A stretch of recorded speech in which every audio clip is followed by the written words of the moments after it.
Today's show is going to focus on how a human mind works when it sees a car for the first time.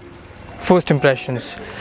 And since first impressions are all about exterior design, well, maybe that is why this video is going to be an inquiry into how effectively Jeep has managed to create this design which has led to better user experience. So let's just dive into this, shall we?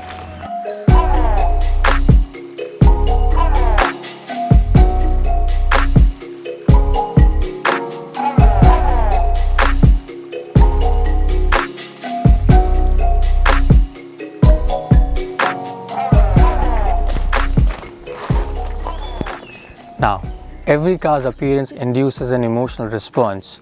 So I think it's important to analyze how cars and in-car systems are designed so that they can provide positive and desirable experiences to drivers and passengers. As a result of which, responding to passengers and drivers' emotional state of mind becomes really key over here, because emotions can affect perceptions and actions. For example, negative emotions can lead to negative actions. Now, let me give you a bit of an introduction to the brand and the car itself. Now, the Jeep brand came in India in 2016 with cars like Jeep Cherokee and Wrangler Unlimited. Now, the positioning of these cars was awful because these were CBU cars and highly overpriced. So this was all a big failure. And then came the highly anticipated, much hyped Jeep Compass in 2017, which was a relevant product to most Indians. Now, if you try to look at the bigger picture, the CBU units and the obscene pricing of those cars did serve one purpose, which was it established Jeep brand as a premium and expensive brand. What's more, before 2016, the only place where Indians could find Jeep cars was in the magazines. So this brand had enough aura already around it, and with a car like Jeep Compass, it became even more accessible to a lot of Indians. Jeep Compass's understanding of Indian experiences and various possible contextual scenarios is one of the key reasons for its success in India. An understanding of good proportions comes from practice and a natural feel for what looks right. Now, at the very first glance, this car appears a bit conservative but modern and contemporary, which is a very hard thing to do. And if you go on to interact with the body panels, the metal, the doors, door handles, it screams not good but great build quality. So first impressions, it does feel and look like a mixture of old school and modern SUV, and that goes a long way in making this car feel safe and secure in the minds of the users. Now, coming to my earlier point about the emotional state of car passengers and the drivers and their perception, and the exterior design of this car does help build that. Do you want me to tell you the dimensions of this car? Doesn't really matter, especially for this conversation. Now, to give you a bit of a context, this is a little bit bigger than Hyundai Creta and a lot smaller than you would expect by looking at its pictures. So I would say the design is extremely compact, and in this era of sweeping bodies and fluidic design, this is a breath of fresh air because it goes back to the old ways of a SUV silhouette, more like a old BMW X5. So I feel like this will age really well. Let's talk about the front design of this car. Now, this mini Cherokee face is the most striking, and what I do like is this characteristic 7-slat chrome grille, which is reminiscent of other Jeep cars as well.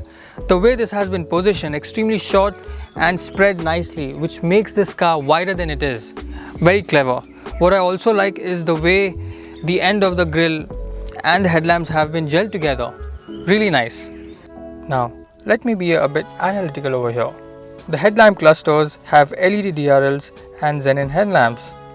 The white bumper houses fog lamps integrated with turn indicators and 2 air damps.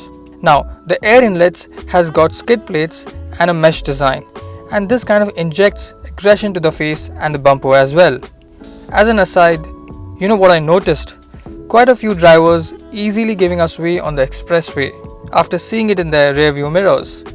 This has got to do with this imposing exterior design.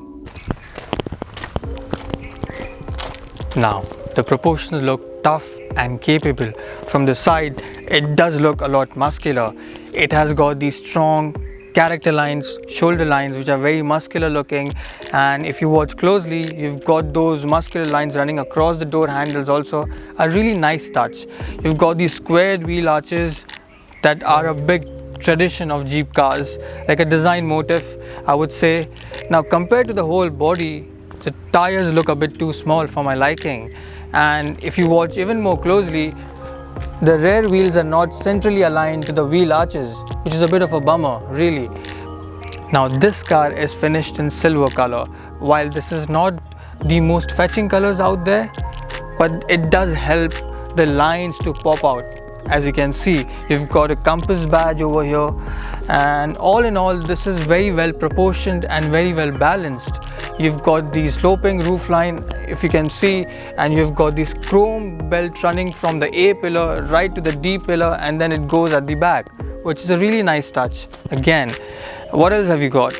Now again, going back to the analysis, there are some extremely well executed details, like the shark fin-like D pillar and the manner in which the roof drops towards the rear.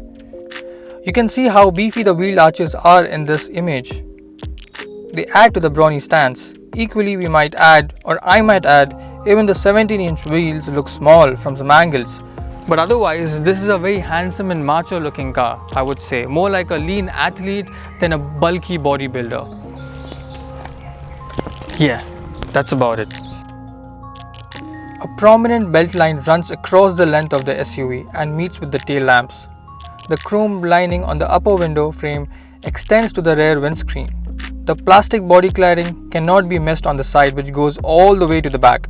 Now at the rear, there are minimalist styling cues, and the designers have kept it simple. You have got this Jeep logo, which is very prominent. Tailgate handle looks ugly and out of place. Imagine how much cleaner the rear would have been without it. For example, Creta has it nicely merged with the number plate garnish. The LED strip at the bottom comes on with the pilot lamps. Turn indicator is placed on the top left, while the reversing light is on the top right. For me as a designer, it is absolutely essential to get the basic proportion right before getting into the details.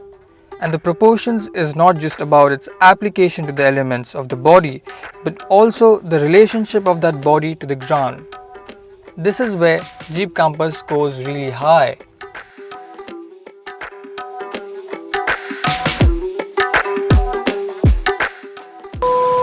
They're gonna fire me if I don't get enough subscribers. So subscribe to my channel. Now. Subscribe now, or I'll be forced to do a Bollywood dance number. You wanna know why? Don't even ask.